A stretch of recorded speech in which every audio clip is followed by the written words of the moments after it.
조갑제 TV 시청자 여러분 안녕하십니까. 2020년 5월 22일 정오를 넘었습니다. 어제 유병현 전 합참의장이 돌아가셨습니다. 연세가 96세였습니다. 1924년생이십니다. 우리 군에서 백선엽 장군이 1920년생, 지금 100살입니다. 그리고 그 다음이 유병현 장군이었습니다. 유병현 장군이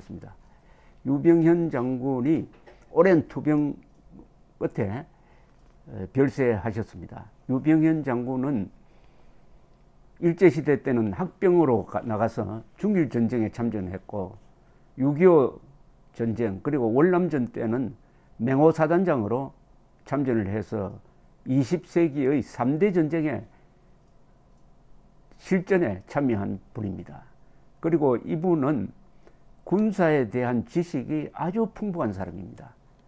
정치에는 전혀 관심이 없고, 그래서 저는 유병현 장군 같은 분을 하나회와 비교해가지고 군사학파라고 부릅니다.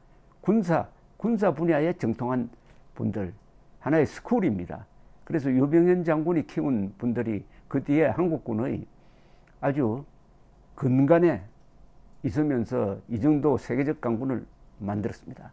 무엇보다도 한미연합사를 만들 때 실무 주역이었습니다. 산파 역할을 했다고 봅니다.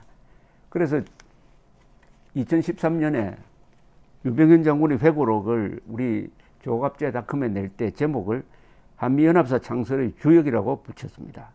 그리고 북한이 파들어 오고 있는 땅굴을, 제2땅굴을 지하에서 요격해가지고 발견하기도 했습니다. 당시는 군단장 시절이었습니다.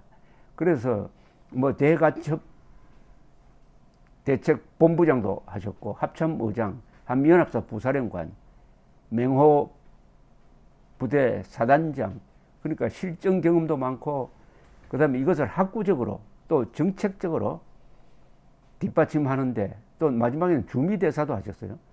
또 이분이 미국에 얼마나 잘 통하는지를 보여주는 좋은 에피소드가 있습니다. 전두환 대통령이 12.12, 5.17, 5.18을 거쳐서 집권한 다음에 그 정통성이 상당히 흔들리고 있었습니다. 무엇보다도 미국으로부터의 뒷받침이 필요한 시절이었습니다. 그때 유병현 합참의장에게 부탁을 합니다. 당신이 미국에 초청을 받아서 간다고 하는데 가는 김에 레이건 대통령과의 정상회담을 좀 성사시켜 달라고 합니다. 당시에는 도저히 할 수 없는 일로 보였습니다. 레이건 대통령이 취임한 지 얼마 되지 않았습니다. 또 미국이 전두환 정권을 그렇게 좋게 보지 않았습니다. 그런데 이분이 해냅니다. 바로 유병현 장군이 그동안 한미관계에서 얼마나 중요한 역할을 했고 미국 사람들이 얼마나 신뢰했느냐를 잘 보여주는 것이죠. 이 유병현 장군이 돌아가시기 전에 이 광주 사태에 북한군 600명이 들어왔다는 설에 대해서 대단히 화를 냈습니다. 탈북자가 뜬금없이 북한에서 들었는데 북한군이 광주 사태에 들어와서 교전해가지고 국군도 쏴 죽이고 했다더라 하는 이런 말을 퍼뜨리니까 이게 삽시간에 쫙 퍼져나갔습니다. 특히 광주 사태에 대해서 좀 불만이 많은 층에, 그러면 그렇지 북한군이 와서 무기고도 틀고 장갑차도 몰고 나왔겠지 이렇게 생각하는 사람들이 많았습니다. 이 음모론이 확산이 됐어요. 군인들도 장교들도 그걸 믿는 사람들이 많았습니다. 그런데 유병현 장군이 화를 낼 만한 자리에 있었습니다. 왜냐? 1980년 5월 유병현 장군은 합참의장이었어요. 합참의장은 한반도 전체의 작전을 지휘하는 사람입니다. 그러니까 북한군이 개입했다면은 그것은 바로 유병현 장군에게 당신은 600명이 들어오는 걸 몰랐지 않느냐, 이렇게 들이대는 것하고 마찬가지니까 자신의 명예와 관계되는 것이죠. 그래서 그게 말도 안 된다는 이야기를 우리 조갑제닷컴의 이지영 기자와 인터뷰를 하면서 남겨놓은 기록이 있습니다. 제가 북한군 작년 초까지만 해도 북한군 600명이 들어왔다는 주장을 믿는 사람들이 많아서 그때마다 군인 중에 군인인 유병현 장군의 이야기를 좀 들어보라고 해서 이 말을 소개를 하면은 수긍하는 사람들이 많았습니다. 그럴 수밖에 없죠. 다른 사람도 아니고 백선엽 장군과 더불어 한국에서 가장 존경받는 유병현 장군의 이야기고, 더구나 그 한반도 안보의 책임자 자리에 앉아 있었던 분이 어떻게 600명이 들어오는 것을 몰랐겠느냐. 그런데 이분이 자세하게 설명하는 게 군사작전에 지식이 없는 사람들도 이해할 수 있을 정도로 설명을 했기 때문에 제가 소개를 해드리려고 합니다. 우선 광주 사태가 났을 때 합참의장 유병현 장군은 뭘 했느냐에 대해서 이렇게 설명을 합니다. 우리나라는 그때 12.6 이후 최규하 대통령 체제가 계속되면서 정치적으로 몹시 취약했습니다. 북한은 국내에서 소란스러운 일이 일어나기를 바랐을 것입니다. 당시 계엄사령관을 육군 참모총장이 맡고 있었기 때문에 광주에서 일어난 사태에 대해서는 이래라 저래라 하지는 못했고, 단지 국방장관실에서 각 군 총장과 매일 회합을 가졌습니다. 계엄사령관은 광주 사태를 책임지고 조치하고, 나는 광주 사태가 다른 지역으로 확대되지 않도록 진력하는 것이 책임이라고 생각했습니다. 북한의 무장공비들은 과거 주로 변산반도에 상륙해가지고 광주 지리산 지역으로 침투했습니다. 따라서 해군 참모총장에게 각별히 부탁을 해서 해군의 가용한 전력을 변산반도 쪽으로 돌려 이북의 특전 부대가 침투하지 못하도록 조치를 했습니다. 한국에서 안보상 어떤 사태가 발생하면은 한미 상호 방위 조약에 따라 사태가 확대되지 않도록 반드시 미국과 협조해야 합니다. 광주 사태 초기에 위컴 한미 연합사령부 사령관을 만나 일본에 있는 미 7함대 항공모함 전대를 한국 수역에 파견하도록 조치했습니다.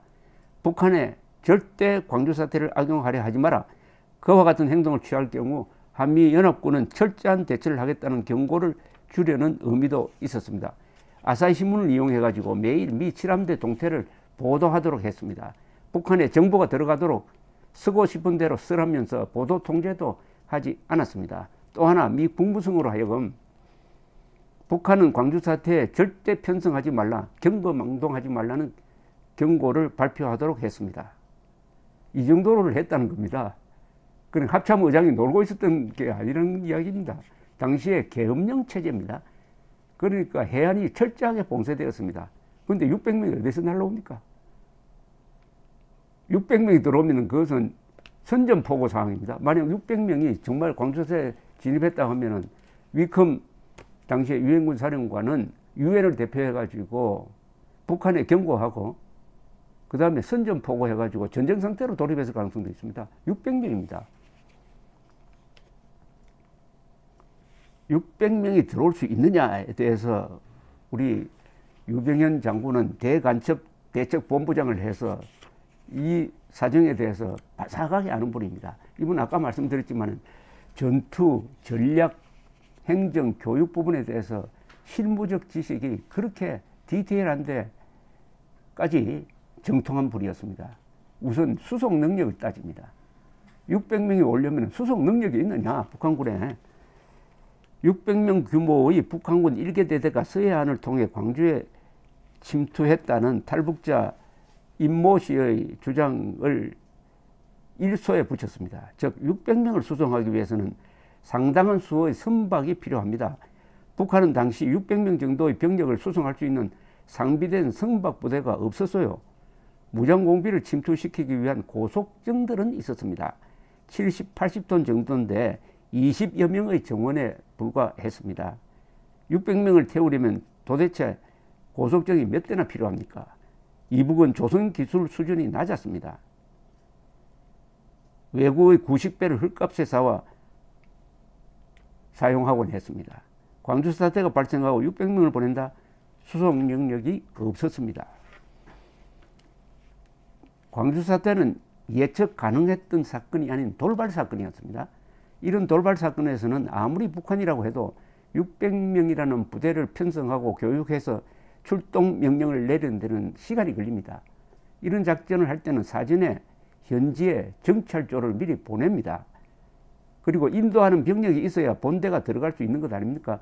덮어놓고 600명이 나가자 해서 광주까지 내려갈 수는 없는 겁니다. 또 북한이 특전부대를 내려보낼 때는 우리 국군으로 위장을 시킵니다. 증거를 남기지 않도록 하기 위해서 M1 칼빈 소총 우리 군복을 입혀 내려보냈을 것인데 600명 분을 급히 마련하기도 쉽지 않았을 것입니다. 이렇게 설명을 합니다. 그러면서 과거의 대간첩 작전 사례를 들었습니다. 1.11 사태와 울진 삼척 사태인데 1.11 사태 때는 600명이 아니라 31명이 서울로 들어왔는데 그 31명을 잡기 위해서 전국이 완전히 전시 상황이 됐습니다. 그리고 그해 가을에 울진 삼척 지역에 120명이 들어왔어요. 그 120명을 잡기 위해서 전군이 동원됐습니다. 그런데 600명이 들어왔으면은 도대체 무슨 일이 광주가 아니라 광주 전역에 벌어졌겠습니까? 600명이 투명 인간입니까?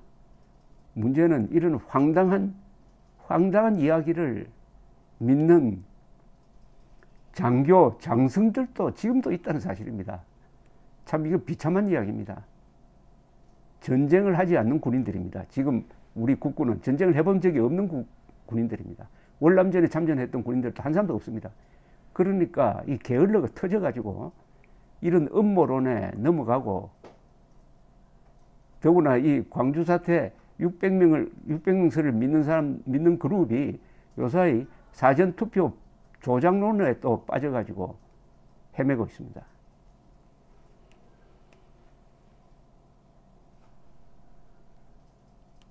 그리고 유병헌 합참의장은 만약 북한이 정말 600명을 침투시켰다면 이건 굉장한 사건입니다. 정전협정 위반입니다. 광주 사태가 일어났을 때는 한미연합사가 전평시를 막론하고 작전 통제권을 가지고 있었습니다. 한미 상호 방위 조약에 따라 이 문제를 심각하게 다뤘을 것입니다. 그러나 한미연합사나 유엔사의 어느 누구도 이를 인지하고 문제를 제기한 사람이 없었습니다. 없었습니다. 왜 없었겠어요? 없었으니까 없었던 거죠. 채널A가 보도했던 북한 특수군 출신이란 탈북자 김모 씨의 50명이 광주로 들어갔고 국군과 교정해 3명을 사살했다는 주장에 대해서는 화를 냈습니다. 유병헌 장군이 완전 거짓말이다. 그래도 내가 합참의장이라는 직책에 앉아 있는데 그 정도 사태에 대한 정보를 몰랐다면 그야말로 나라에 사죄해야 할 일이죠. 완전 거짓말입니다. 50명이 걸어서 광주까지 내려간다? 어떻게 들키지 않고 갑니까? 50명이 도보로 이동한다고 할 때는 50명의 보호품, 자동차 몇 대분이 필요할 겁니다. 탄약, 식량 등은 또 어떻게 수송합니까? 우리 사병을 3명이나 사살했다? 그러면 전사보고가 올라올 것 아닙니까? 국민들이 자식을 군에 보내고 있습니다. 자기 아들, 동생 소식이 없어지면 국방부 합참으로 연락이 옵니다. 어떻게 모를 수 있습니까? 유병헌 대사는 점잖게 이렇게 이야기했습니다. 북한군 개입설을 믿는 사람들은 첩보와 정보를 혼동한다. 첩보는 뭐 뜬 소문도 들어가고 그렇지만은 그게 사실로 확인되어야 인텔리전스, 정보가 된다. 첩보 단계에서야 상상의 나라를 막 펼 수가 있다. 첩보와 정보를 구분해야 한다. 이런 이야기를 했습니다. 유병헌 장군 어제 돌아가신 날 생각이 마지막, 어떻게 보면 이게 이분의 마지막 인터뷰인데 아직도 북한군 600명이 들어왔다고 믿는 사람들이 있어서 더구나 군 장성 출신 중에 이런 황당무계한 이야기에 속는 사람들이 있어서 굳이 이 기회를 잡아서 유병헌 장군의 이야기를 전해드렸습니다. 제발 뜬 소문에 속지 마십시오. 군인입니다. 군인이 정보 판단을 잘못하면 나라가 망하는 수가 있습니다. 감사합니다.